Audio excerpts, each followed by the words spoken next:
Hi friends, आज की इस वीडियो से हम लोग समझेंगे लेड एसिड बैटरी कैसे फंक्शन करता है। तो चलो पहले देख लेते हैं लेड एसिड बैटरी के अंदर एक्चुअली रहता क्या क्या है। लेड एसिड बैटरी के अंदर देखोगे ऐसे पॉजिटिव प्लेट और नेगेटिव प्लेट एक के बाद एक अरेंज कंडीशन पे रहता है। अब यहाँ पे कितना नंबर्स ऑफ प्लेट होगा वो डिपेंड करेगा इस बैटरी का कैपेसिटी कितना है, जो AH में दिया हुआ रहता है एम्पियर आवर पे। जो भी हो, बैटरी के ऊपर देखोगे दो टर्मिनल होगा, एक पॉजिटिव टर्मिनल और एक नेगेटिव टर्मिनल। अब यहाँ पे ऑब्वियसली पॉजिटिव सारा प्लेट पॉजिटिव टर्मिनल के साथ कनेक्टेड होगा और नेगेटिव प्लेट्स नेगेटिव टर्मिनल के साथ। और यहाँ पे टॉप पे देखोगे एक वेंट प्लग रहता है। इसका फंक्शन के बारे में थोड़ी देर बाद बात करते हैं। वर्किंग अगर समझ लोगे तो इसका कॉन्सेप्ट अच्छे से समझ पाओगे। नाउ वर्किंग समझने के लिए यहाँ पे बहुत सारा प्लेट्स है, तो हम लोग यहाँ पे दो प्लेट ही जस्ट कंसिडर करेंगे और बीच में जितना प्लेट्स था सबको हटा देंगे। सो ये हो गया पॉजिटिव प्लेट और ये नेगेटिव प्लेट। तो ये दोनों मटेरियल क्या होगा, जैसे इसका नाम ही सजेस्ट करता है लेड एसिड बैटरी, तो दोनों लेड का कंपाउंड से ही बना हुआ रहता है। अब मैं देखा हूँ स्टूडेंट भूल जाते हैं कौन सा प्लेट में लेड पैरोक्साइड रहता है और कौन सा में लेड। तो इसके लिए एक सिंपल ट्रिक यूज कर सकते हो। जो पॉजिटिव है उसमें देखोगे नंबर्स ऑफ लेटर्स ज्यादा होगा, PbO2, और यहाँ पे देखो Pb। सो इस तरीके से तुम याद रख सकते हो जो पॉजिटिव है वो ज्यादा लेटर वाला है, जो लेड पैरोक्साइड या और PbO2 है, और नेगेटिव वाला है लेड, प्योर लेड से बना हुआ रहता है नेगेटिव प्लेट। तो अब हम लोग समझते हैं इस बैटरी से इलेक्ट्रिसिटी कैसे मिल पाता है। तो इसके लिए देखो जो नेगेटिव प्लेट है उसमें नंबर्स ऑफ इलेक्ट्रॉन इस प्लेट से ज्यादा होता है, और ये दोनों प्लेट डूबा हुआ रहता है एसिड और वाटर का मिक्सचर से, और ये दोनों का रेशियो होता है 1:3। तो मान लो 3 लीटर पानी में अगर हम लोग 1 लीटर H2SO4 डालते हैं तो H2SO4 ऐसे H प्लस और SO4 माइनस आयंस में डिवाइडेड हो जाता है। तो इस मिक्सचर में अब क्या है, H2SO4 एसिड और H plus SO4 minus ions, जो इस बैटरी का वर्किंग पे मेन रोल प्ले करेगा। अब इस बैटरी से इलेक्ट्रिसिटी कैसे जनरेट होगा वो देखने के लिए हम लोग इस नेगेटिव टर्मिनल को पॉजिटिव टर्मिनल के साथ जोड़ देते हैं एक बल्ब के थ्रू। अब ये बल्ब तो जलने लगेगा क्योंकि इलेक्ट्रॉन्स इस पॉजिटिव प्लेट में आने लगेगा इस नेगेटिव प्लेट से, क्योंकि यहाँ पे नंबर्स ऑफ इलेक्ट्रॉन ज्यादा था। अब लेड पैरोक्साइड प्लेट में इलेक्ट्रॉन आने के बाद इसके सराउंडिंग में जो हाइड्रोजन आयंस है सब इस प्लेट की तरफ अट्रैक्टेड होगा, क्योंकि इसके पास एक इलेक्ट्रॉन तो कम है। सो ये हाइड्रोजन आयंस इलेक्ट्रॉन्स के लालच में इस प्लेट की तरफ आने लगेगा और इस लेड पैरोक्साइड प्लेट से इलेक्ट्रॉन्स ले लेगा। सो इस हाइड्रोजन एटॉम के पास जो इलेक्ट्रॉन का कमी था वो तो मिट गया। सो H plus ion will become H, और यहीं से एक दूसरा खेल शुरू हो जाता है। ये सीधा साधा लेड पैरोक्साइड जो अपना इलेक्ट्रॉन हाइड्रोजन को दे दिया, वही हाइड्रोजन एटॉम इस PbO2 को अटैक कर देता है। अब देखो इस लेड पैरोक्साइड के पास दो ऑक्सीजन एटम है। अब ये दोनों हाइड्रोजन क्या करता है, एक ऑक्सीजन एटम को छीन लेता है और H2O फॉर्म करता है, जिससे ये जो पानी बना ये एसिड को और डाइल्यूटेड कर देगा। और इस लेड पैरोक्साइड PbO2 के पास क्या बचा रह गया, PbO।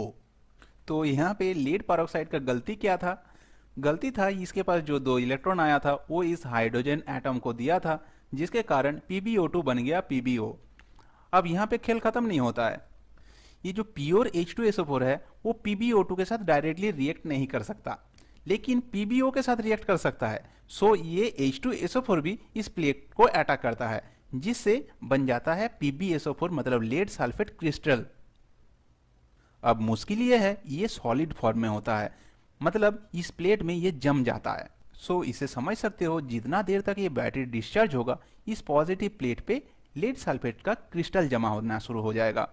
सो यहाँ पे देखो Pb के साथ SO4 जुड़ गया, जिससे बन गया PbSO4, और ये H2 इस ऑक्सीजन एटम के साथ जुड़ के फिर पानी बन गया। सो ये एसिड और ज्यादा पतला हो गया। तो ये बैटरी जितना ज्यादा डिस्चार्ज होगा उतना लेड सल्फेट बनेगा और पानी बनेगा। अब ये दो इक्वेशन इस टोटल स्टोरी को डिस्क्राइब करता है। जो भी हो, एट द एंड तुमको अभी जो याद रखना है वो डिस्चार्ज प्रोसेस में इस पॉजिटिव प्लेट में एक्चुअली हुआ क्या, लेड सल्फेट क्रिस्टल प्रोड्यूस्ड हुआ जो इस प्लेट में जमा हो गया और एज ए बाय प्रोडक्ट पानी निकल गया, जो एसिड वाटर मिक्सचर को और डाइल्यूटेड कर देगा। बस ये दो चीज याद रखो। अब चलो चलते हैं इस नेगेटिव प्लेट की तरफ, देखते हैं नेगेटिव प्लेट में क्या हो रहा है। पहले हम लोग देखे थे दो इलेक्ट्रॉन नेगेटिव प्लेट से पॉजिटिव प्लेट में चला गया था, तो यहाँ पे इलेक्ट्रॉन का तो कमी हो गया। लेकिन इस बल्ब को कंटिन्यूअसली जलाए रखने के लिए इलेक्ट्रॉन का फ्लो तो चाहिए ही, तो कहीं से इलेक्ट्रॉन यहाँ पे आना चाहिए। अब ये उदारता दिखाता है ये सल्फेट आयन। अब इस सल्फेट आयन का जेनरेसिटी देखो, अपना 2 इलेक्ट्रॉन ये इस प्लेट को दे देता है और Pb के साथ जुड़ के PbSO4 बन जाता है, जिससे इस प्लेट में 2 इलेक्ट्रॉन तो आ गया, लेकिन उसके साथ साथ ये क्रिस्टल भी जमना शुरू हो गया इस प्लेट में भी। सो ये केमिकल इक्वेशन इस स्टोरी को डिस्क्राइब करता है। सो इस तरीके से सल्फेट आयन अपना इलेक्ट्रॉन्स इस नेगेटिव प्लेट में स्टोर करता है और ये इलेक्ट्रॉन पॉजिटिव प्लेट तक आ जाता है इस बल्ब के थ्रू, जिससे इस बल्ब में करंट फ्लो करता है और ये बल्ब जलने लगता है। सो इस तरीके से lead acid battery electricity generate करता है। इस सेल से इलेक्ट्रिसिटी कैसे जनरेट हुआ वो तो हम लोग समझ गए। अब यहाँ पे एक चार्जर कनेक्ट करेंगे और देखेंगे ये सेल चार्ज कैसे होता है।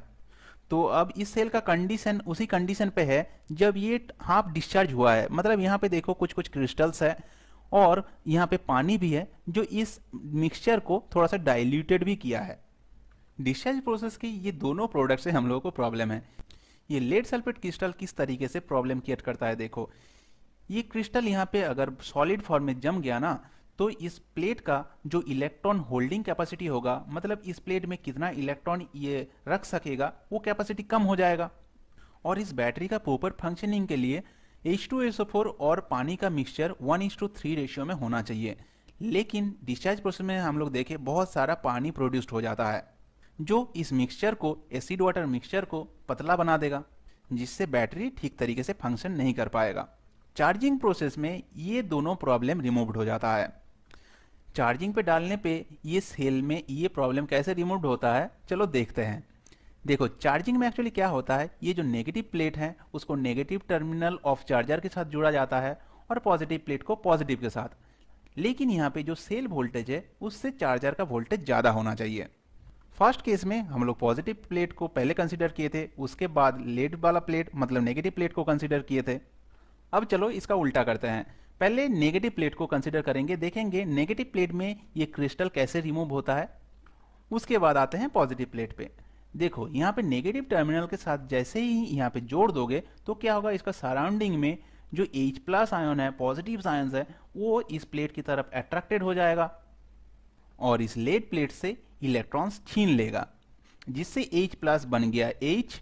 अब H+ आयन डायरेक्टली PbSO4 जो क्रिस्टल जमा होता है उसको अटैक नहीं कर पाता है, लेकिन जैसे ये हाइड्रोजन एटम बन जाता है इस PbSO4 को अटैक करता है और PbSO4 से SO4 को छीन लेता है, जिससे क्या बन गया H2SO4 और ये PbSO4 बन गया Pb मतलब लीड, जिससे ये प्लेट बना है।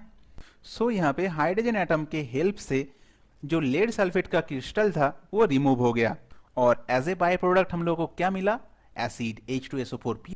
डिस्चार्ज प्रोसेस में ये इलेक्ट्रोलाइट तो पतला बन गया था यहाँ पे पानी प्रोड्यूस होने के कारण, लेकिन चार्जिंग के दौरान H2SO4 प्रोड्यूस होने से वापस ये इलेक्ट्रोलाइट कंसंट्रेटेड हो जाता है। नाउ ये चार्जर तो नेगेटिव प्लेट के साथ ऑलरेडी कनेक्टेड है, तो यहाँ से इलेक्ट्रॉन तो आने लगेगा और उसी इलेक्ट्रॉन के खोज पे हाइड्रोजन आयन फिर इस प्लेट पे आएगा और ये जो बाकी बचा हुआ क्रिस्टल है वो भी पिघल जाएगा। सो नेगेटिव प्लेट में क्या हुआ हम लोग समझ गए। Now this is the time for this positive plate. देखो पॉजिटिव प्लेट इस पॉजिटिव टर्मिनल के साथ कनेक्टेड है, तो यहाँ पे किसको अट्रैक्ट करेगा, जिसके पास इलेक्ट्रॉन ज़्यादा है। ज़्यादा किसके पास है, इस सल्फेट आयन के पास, तो ये सल्फेट आयन आ गया इधर और इस सल्फेट आयन से ये प्लेट 2 इलेक्ट्रॉन छीन लिया। जैसे ही ये सल्फेट आयन अपना 2 इलेक्ट्रॉन इस प्लेट को दे दिया तो ये सल्फेट आयन रेडिकल सल्फेट बन जाता है। अब ये रेडिकल सल्फेट को थोड़ा आसान भाषा में ऐसा समझ सकते हो, ये रेडिकल सल्फेट अकेले एग्जिस्ट नहीं कर पाता है, किसी ना किसी के साथ इसको पंगा लेना ही रहता है और फॉर्चुनेटली ये रेडिकल सल्फेट लड़ जाता है PbSO4 क्रिस्टल से, जिससे इस प्लेट से ये क्रिस्टल जो जमा हुआ था वो फिर से लेड पेरोक्साइड बन जाता है, जिससे ये प्लेट बना हुआ है और H2SO4 as a by product निकलता है। सो इन दिस वे इस सल्फेट आयन की हेल्प से यहाँ पे जो लेड सल्फेट वाला क्रिस्टल जमा था वो भी हट गया और एज ए बाई प्रोडक्ट क्या मिला, H2SO4। जब हम लोग यहाँ पे बल्ब लगाए थे तब यहाँ पे पानी बना था ना, तो देखो H2SO4 प्रोडक्शन से ये पानी से जो पतला होने वाला प्रॉब्लम था वो भी रिजॉल्व हो गया। इस वीडियो में अब तक हम लोग बहुत कुछ डिस्कस किए। देखो ये मुझे पता है सब कुछ याद रखना तुम लोगों के लिए पॉसिबल नहीं होगा, तो अल्टीमेटली याद क्या रखना है देख लो। डिस्चार्ज प्रोसेस में हम लोग क्या देखे, chemical energy to electrical energy conversion हुआ, लेकिन इस प्रोसेस में क्या प्रॉब्लम आया, लीड सल्फेट क्रिस्टल प्रोड्यूस्ड हो गया और एसिड डाइल्यूटेड हो गया। लेकिन जब हम लोग बैटरी को फिर से चार्जिंग में डाले तब इलेक्ट्रिकल एनर्जी केमिकल एनर्जी में स्टोर्ड हुआ एंड लीड सल्फेट क्रिस्टल जो जमा हुआ था वो हट गया और एसिड मिक्सचर स्ट्रॉन्गर बन गया। चलो थियोरेटिकल डिस्कशन बहुत हो गया, अब हम लोग प्रैक्टिकली ये सब प्रॉब्लम समझेंगे, क्यों ये सब प्रॉब्लम आता है। पहले डिस्कस करते हैं सल्फेशन क्यों होता है, जो हम लोग ऑलरेडी देख चुके हैं। डिस्चार्ज प्रोसेस में जब बैटरी को हम लोग किसी लोड के साथ कनेक्ट करते हैं तो लेड सल्फेट बनता है। सो अगर ठीक तरीके से और ठीक टाइम पे हम लोग बैटरी को चार्जिंग पे दोबारा नहीं डालते हैं तो ये लेड सल्फेट क्रिस्टल परमानेंटली जम जाता है। सो समझ गए कब सल्फेशन होता है, जब हम लोग बैटरी को लोडिंग पे डालते हैं। सो सल्फेशन का कॉन्सेप्ट क्लियर हो गया। Now coming to the next interesting question, हम लोग को एसिड से ज़्यादा इस सेल में पानी क्यों डालना पड़ता है। रेगुलर बेसिस पे देखोगे डिस्टिल वाटर डालना पड़ता ही है। इसके पीछे रीज़न देखो, नॉर्मली ये सब बैटरी हम लोग यूज़ करते हैं बैकअप पर्पज़ के लिए। जब बहुत इमरजेंसी सिचुएशन आता है, मतलब इलेक्ट्रिकल पावर नहीं है, तब इस बैटरी को हम लोग डिस्चार्ज पे डालते हैं। नॉर्मली फ्लोट चार्जर के थ्रू एक चार्जिंग हम लोग ऑलवेज प्रोवाइड करते ही रहते हैं।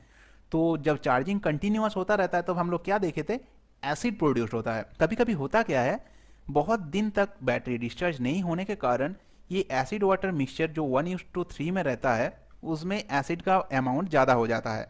सो उस रेशियो को करेक्ट करने के लिए हम लोग को कभी कभी पानी डालना पड़ता है। तो अब सवाल है, पानी हम लोग कितना अमाउंट डालना है ये पता कैसे चलेगा। सब चीज़ का सोल्यूशन होता है। देखो पानी कितना डालना है ये स्पेसिफिक ग्रेविटी ऑफ इलेक्ट्रोलाइट से पता चलता है। ये हाइड्रोमीटर से स्पेसिफिक ग्रेविटी हम लोग मेजर करते हैं। स्पेसिफिक ग्रेविटी का वैल्यू 1200 से 1300 के अंदर होना चाहिए। अब ये स्पेसिफिक ग्रेविटी 1200 से 1300 ही क्यों होना चाहिए, देखो एक्चुअली एसिड का जो स्पेसिफिक ग्रेविटी है वो है 1840 और वाटर का 1000। तो ये सेल अगर बहुत दिन चार्जिंग में है और डिस्चार्ज नहीं हुआ है तब क्या होता है, एसिड प्रोडक्शन होने के कारण यहाँ पे एसिड बहुत ज़्यादा हो जाएगा, जिससे स्पेसिफिक ग्रेविटी इस मिक्सचर का बढ़ जाता है। क्योंकि वाटर का रेस्पेक्ट में एसिड का स्पेसिफिक ग्रेविटी तो ज़्यादा है। सो ये मिक्सचर्स सही रेशियो में है कि नहीं उसका इंडिकेशन हम लोगों को स्पेसिफिक ग्रेविटी से मिलता है, जो 1200 से 1300 के अंदर होना चाहिए, so that this 1:3 ratio can be maintained.